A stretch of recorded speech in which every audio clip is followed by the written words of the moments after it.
Kembali kita lanjutkan dialog kita pada malam hari ini. Pemirsa, saya ke Mas Awi. Mas Awi, karena ada 4 nama yang saat ini dipertimbangkan oleh PDIP. Apakah P3 sudah menentukan arah politiknya ke depan apabila Sandiaga Uno tidak dipilih menjadi pendamping Ganjar? Pertama, ingin kami tegaskan bahwa keputusan P3 mendukung ataupun bekerja sama politik dengan PDIP dengan mengusung Ganjar Pranowo itu merupakan keputusan Rapimnas, Rapat Pimpinan Nasional yang kelima. Nah, selama putusan Rapimnas 5 itu tidak dicabut, maka sikap politik P3 tidak akan pernah berubah. Dan terbukti ketika Rapimnas 6 itu tidak mencabut keputusan Rapimnas 5, tapi Rapimnas 6 merekomendasikan Pak Sandi sebagai cawapresnya Pak Ganjar. Sekali lagi, selama keputusan Rapimnas masih mendukung Pak Ganjar, ya tetap P3 ada di situ. Mas Adi, menurut Anda mungkin tidak P3 keluar dari koalisi pendukung Ganjar? Saya kira tidak mungkin ya Mas, karena sejak awal memang P3 itu ketika menyatakan dukungan politiknya kepada Ganjar Pranowo itu tanpa syarat. Sandi itu diusulkan sebagai calon wakil pendamping Ganjar, kan datang belakangan ketika Sandi menjadi bagian dari P3. Yang kedua, sekalipun P3 itu keluar, rasa-rasanya memang agak sulit jika terus punya agenda untuk memajukan Sandi sebagai cawapres. Bagi saya dua argumen ini bisa menjadi sebab bahwa siapapun nanti yang akan dipilih menjadi pendampingnya Ganjar Pranowo, rasa-rasanya iman politik P3 itu tidak akan mungkin pindah ke lain hati. Saya kira di situ argumennya. Tapi dari 4 nama itu yang paling memenuhi kebutuhan PDIP itu siapa menurut Anda, Mas Adi? Kalau mau gampang sebenarnya Sandiaga Uno lengkap lah, punya partai, diusung P3, elektabilitasnya paling tinggi. Tinggal bagaimana duet ini bisa dimodifikasi, bisa memenuhi kebutuhan-kebutuhan maksimal yang diinginkan oleh Ganjar Pranowo dan teman-teman koalisi yang mendukung Ganjar lah, terutama misalnya secara teritori yang selama ini Ganjar Pranowo lemah, kemudian misalnya di Jawa Barat, kemudian di Jakarta, DKI, dan Sumbar. Saya kira itu bisa dimaksimalkan oleh Sandi yang saya kira modal sosial dan modal politiknya cukup luar biasa, tinggal dideklarasikan Mas. Saya kira di situ poin saya.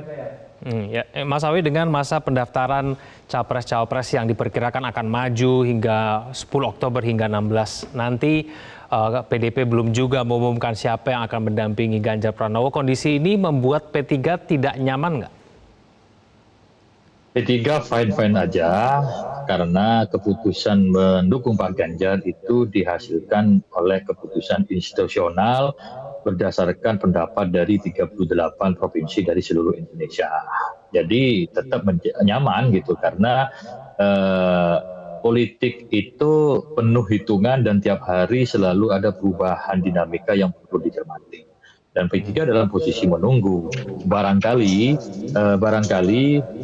cawapresnya dari Ganjar adalah Sandiaga Uno. Semisal nanti tidak Sandiaga Uno, ya kita bicara nanti gitu. Yang sekarang kita wajibnya ikhtiar untuk mempromosikan Sandi, meyakinkan PDI agar bisa menerima Sandiaga Uno sebagai cawapresnya Pak Ganjar. Apakah Sandiaga kemudian bisa meningkatkan elektabilitas Ganjar Pranowo menurut Anda, Mas Awi? Itu pasti karena kita terus melakukan komunikasi politik dan juga konsolidasi di seluruh Indonesia dilakukan oleh Pak Sandi sekaligus juga mempromosikan Pak Ganjar sebagai capres dari Partai Persatuan Pembangunan. Dan kita kalau tadi Mas Adi bilangnya imannya sudah kuat, kita tidak masuk pada tataran iman ya. Tetapi perjuangan P3 itu ada salah satu prinsip perjuangan kita adalah istiqomah, konsistensi dalam bersikap politik. Nah itulah kemudian kenapa keputusan Rapimnas itu tidak serta-merta diubah seenaknya, tetapi harus melalui Rapimnas ataupun forum setingkat. Mas Adi, apakah kemudian siapa yang menjadi pendamping Ganjar ini akan ditentukan dengan siapa yang akan menjadi pendamping Prabowo?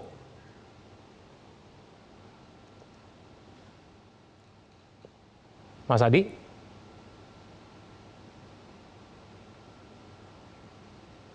Baik.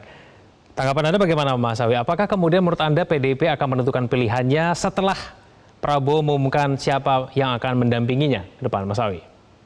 Ya, 50-50 ya, kita sama sekali tidak terpengaruh oleh koalisi yang lain. Sekali lagi, contohnya, ketika pasangan Anies Baswedan dan Muhaimin dideklarasikan, kita tidak buru-buru juga, gitu. Tidak responsif terhadap isu yang berkembang di pihak lawan. Gitu.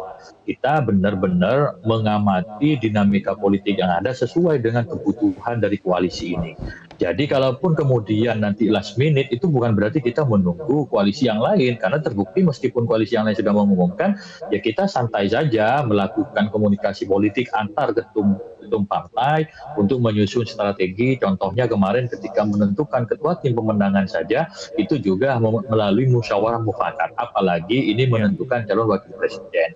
Yang kita harapkan ketika nanti siapapun yang dipilih menjadi pendampingnya Pak Ganjar Pranowo, setidaknya itu terinformasi sejak awal sehingga tidak ada anggota koalisi yang merasa ditinggal, tidak mendapatkan informasi, tetapi sudah bicara dari hati ke hati. Mas Awi, karena nama-nama cawapres ini belum juga kemudian diumumkan, ada wacana membuat Pilpres 2024 nanti hanya 2 poros saja. Tanggapan Anda? Mungkin tidak ini terjadi. Ya karena namanya politik, sebelum didaftarkan ke KPU semuanya segala kemungkinan terjadi, tetapi peluangnya kecil. Ada, kalau mau memang satu putaran saja atau 2 pasang, yakni Pak Prabowo bergabung dengan Pak Ganjar Capres, Pak Prabowo Cawapres. Tapi apakah mau? Karena hari ini sudah terkonsolidasi ke 3 poros. Namun sekali lagi politik itu serba kemungkinan, serba mungkin terjadi, tapi rasa-rasanya per hari ini itu sudah terkonsolidasi ke 3 poros. Jadi saya nggak tahu informasi seperti apa dari temanku Pak Jazilul itu mewacanakan 2 poros. Ya 2 poros terjadi kalau pasangan Ganjar bersama Prabowo Subianto. Tapi apakah mau? Itu aja pertanyaannya. Mas Adi, mungkin tidak 2 poros dalam Pilpres 2024? Ya kalau melihat konfigurasi politik saat ini rasa-rasanya akan ada 3 poros ya Mas. Porosnya Anies Baswedan, Ganjar Pranowo, dan Prabowo Subianto. Saya juga kaget kalau kemudian Gus Jazilul itu bicara tentang soal kemungkinan ada 2 poros ya. Karena kalau melihat konfigurasi politik dan dukungan partai sampai hari ini, rasa-rasanya yang akan landing dan mencapreskan diri di 2024 itu ada 3 poros itu. Dan ini tentu menjadi baik buat publik sehingga begitu banyak kandidat-kandidat yang kemudian bisa dipilih secara selektif sesuai dengan selera politik soal kira-kira siapa yang dianggap layak untuk menjadi presiden di 2024 yang akan datang. Kalau 2 poros tentu menu politiknya terbatas dan saya khawatir ini justru akan menimbulkan satu konflik dalam tanda kutip dan pembelahan yang tidak bisa dihindari seperti kasus pemilu 2019 ya, di mana pembelahan itu ternyata cukup ekstrim dan residu demokrasinya sampai saat ini tidak bisa dihilangkan. Siapa tahu kalau ada 3 poros, residu dan pembelahan itu bisa dihindari secara perlahan. Karena 2 putaran misalnya ini energi itu tidak terlampau terkuras sehingga perhatian-perhatian di putaran kedua, karena ada asumsi kalau 3 poros itu akan terjadi 2 putaran, energinya tidak terlampau agresif seperti di putaran pertama. Oleh karena itu saya terlampau meyakini bahwa yang bisa maju di 2024 adalah 3 poros politik, kecuali ada tsunami politik yang kemudian tidak pernah kita bayangkan sebelumnya, ada huru-hara politik yang tidak pernah kita prediksi sebelumnya, mungkin disitulah akan terjadi ada 2 poros. Tapi kalau membaca peta hari ini, kok rasa-rasanya 2 poros itu sangat mustahil untuk bisa diwujudkan. Oke, baik. Mas Adi, terima kasih. Mas Awi, terima kasih telah bergabung bersama kami di Prime Time News. Selamat malam. Jelajahi cara baru mendapatkan informasi. Download Metro TV Extend sekarang.